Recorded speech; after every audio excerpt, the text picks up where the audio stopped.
C'est dommage que Léo n'ait pas pu venir avec moi. J'aurais préféré faire le voyage avec lui, ça aurait été beaucoup plus agréable. Je peux m'asseoir à côté de toi?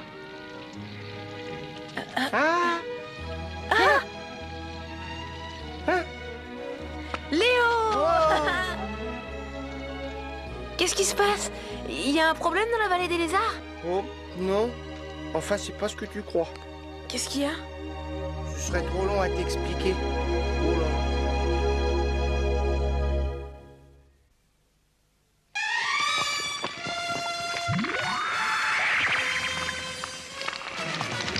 Tu vas être à mon service aussi longtemps que je le souhaiterai.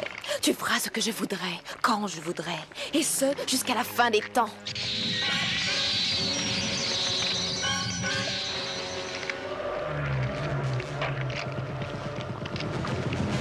Tu me serviras sous le nom de Gil Gador, dans ce monde comme dans celui des ténèbres.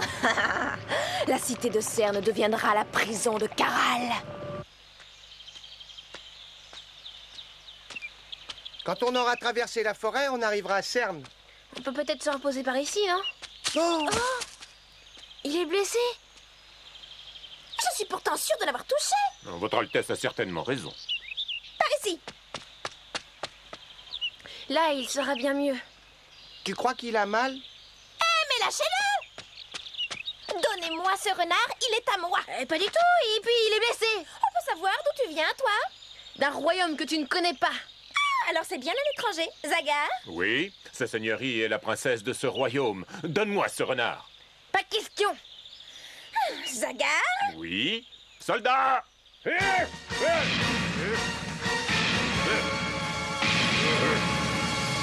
Ils sont nombreux.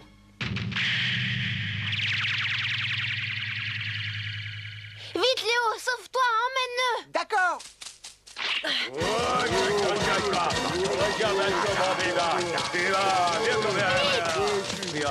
Ah! Alors là! Non! Espèce de lâche. La victoire revient toujours plus fort.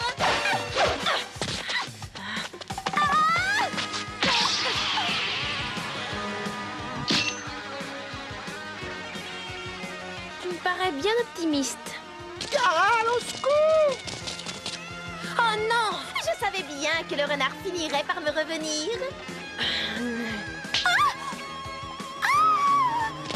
Caral! On va l'attraper, tire, vas-y. Ne rate pas surtout. Au nom du dieu Aganad et de Yuriana, je te donne ordre, épée de la terre, de retrouver ta forme originelle.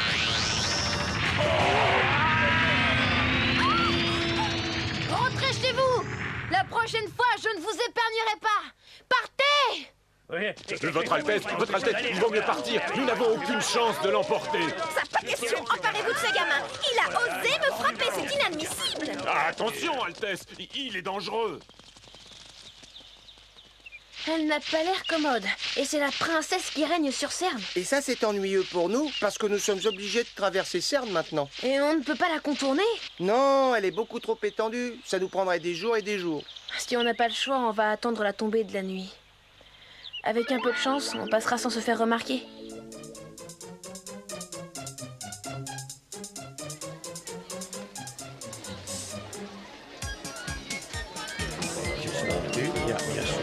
Ah oui.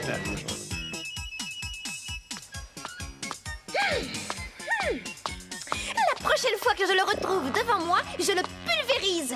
Ah! Oh! Mézraël! Chut, attends. Tes créations sont tout à fait splendides. Et ça ne s'arrête pas là, Majesté. Et cette armure peut résister à n'importe quel coup. Aucune épée ne peut la briser ni même la fendre. La lame de cette épée, elle aussi est incassable. Elle peut fendre n'importe quel rocher. À croire que ces 2 merveilles ont été faites pour moi. Elles sont en tout cas dignes d'appartenir à votre majesté. C'est entendu, je les prends. Verse-lui ce qu'il demande. Bien, Majesté. Attendez. La princesse Mézrel et la princesse Chestar. Père, tu ne dois pas faire confiance au marchand que te présente Gédo. Mais ce marchand est tout à fait digne de confiance. Ce n'est pas à toi de juger si un des sujets est digne de confiance ou pas. Oh, j'enrage. Alors, c'est une épée dont la lame est incassable, d'après ce que tu dis, hein? Oh! Et l'armure est impénétrable? Alors, c'est ce que tu appelles une armure capable de résister à tout, hein? Tu veux voler le roi? Tout le monde essaie de me voler. Je commence à en avoir plus qu'assez. Père, Oh non, non, ayez pitié. Ne me déchirez pas mes habits, je vous en supplie. Non, arrêtez. Oui. il ne faut plus toucher au trésor du royaume. Il appartient au peuple. On ne peut pas voler nos sujets de cette façon-là, Gédo. Je te rappelle que le trésor est constitué par ces impôts que tu as prélevés sur les habitants du royaume, ne l'oublie pas. Très franchement, il s'agit certainement d'un malentendu déplorable. Il semble normal que ce soit... Ça suffit. Ça ne peut plus continuer comme ça.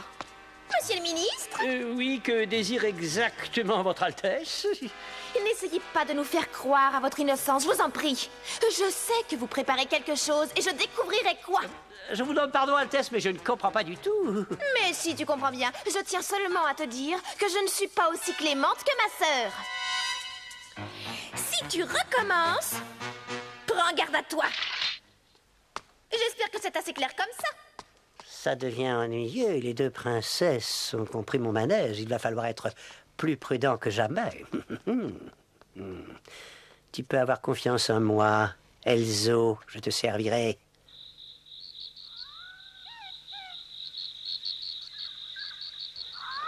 Je m'inquiète vraiment pour Chestar. Elle est encore bien jeune, même si elle le cache parfaitement.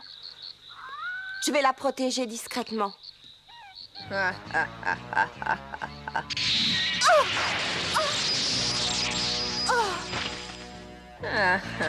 Alors tu ne peux pas bouger. Je vais t'emprunter ton visage, le temps de réaliser mon plan. Ça ne devrait pas être très long. Mais qu'est-ce qui se passe? Rien de bien grave.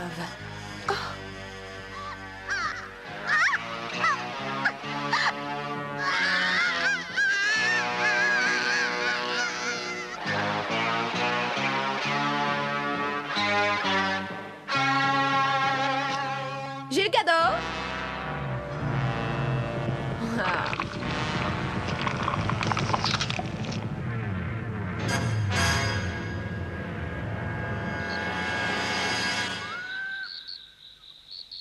Monsieur le ministre, pourquoi vous ne m'épousez pas? Oh, vous vous moquez de moi, princesse.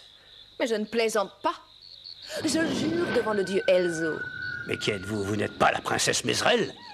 Je suis au service de Médusa. Je suis Salomé. Vous aussi, vous avez juré fidélité à Elzo, hein? C'est la vérité. Mais qu'est devenue Mézrel? Elle a eu la gentillesse de me prêter son visage. Et est-ce que Médusa me prendrait à son service maintenant? Il y a beaucoup de conditions à remplir avant de pouvoir devenir un fidèle de Médusa. Je lui prépare un cadeau qui lui fera extrêmement plaisir. Si Médusa peut me donner ce dont j'ai besoin mentalement, je pourrai devenir son corps et son esprit pour l'éternité. Vous semblez avoir de grandes idées. Vous ne voulez pas devenir roi? Le roi est devenu complètement sénile. Désormais, n'importe qui peut le tromper. Le véritable pouvoir est entre mes mains. Rien ne pourra m'arrêter. Parfait. Je vais donc jouer le rôle de Mézrel. Il faudra que vous parliez de ma proposition à Médusa le plus vite possible. Bien sûr, princesse.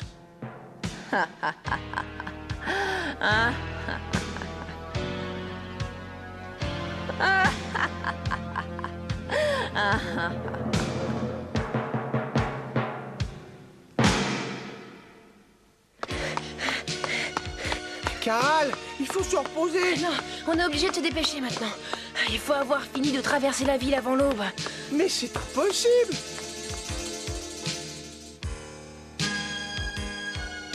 Dépêche-toi, Caral. Approche de ta prison.